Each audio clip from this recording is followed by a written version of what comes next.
Administration is taking steps towards repealing and replacing President Barack Obama's Affordable Care Act. We still don't know how Republicans are dissecting the health law, but we do know that some elements of the ACA are likely to survive. News 18's Alexis Moberger reports what repeal and replace could mean for some local residents. If they repeal it, something has to be in its place. Michael Oxenrider is a regular here at Fuel Coffee Shop. While baristas brew up his same order, Oxenrider has been brewing when it comes to the topic of health care. Don't have people insured, you end up with costs getting spiked, you end up with people not doing preventative measures, preventative care. Repealing and replacing the Affordable Care Act, also known as Obamacare, has been a promise of President Donald Trump since the start of his campaign. One issue I don't think should have ever been made political, and I wish it hadn't. And for Oxenrider, the thought of repealing it is a tough one to fathom. Diagnosed with non-Hodgkin's lymphoma in 2004. He says the medical bills started to pile up, and instead of thinking about getting better, I got sent this gigantic $350,000 bill, and I just laughed. I didn't know what to do. But when the Affordable Care Act went into effect, Oxenrider felt the struggle was finally behind him.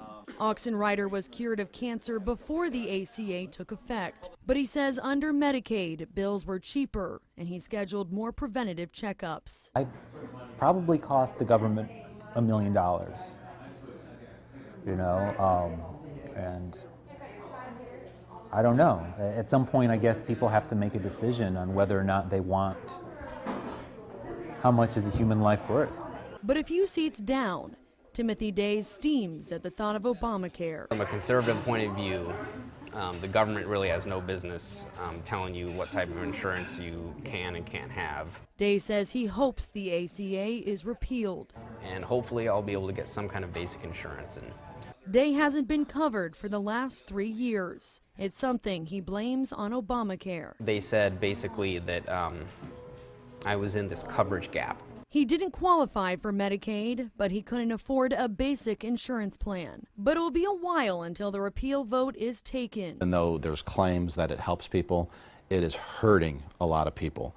Obamacare covers more than 20 million Americans and has saved thousands of lives. But Congressman Todd Rokita says other Americans saw their premiums go up, deductibles doubled, and were paying thousands of dollars in their health care before getting any coverage. I think what we're working on is a transition period to make sure that no one gets dropped. Rokita says right now they're looking at different plan proposals. He says the goal is for the new plan to contain elements of Obamacare. For example, pre-existing conditions should be covered, and if you're 26 years old, you can stay on your parents' plan. Alexis Moberger, News 18.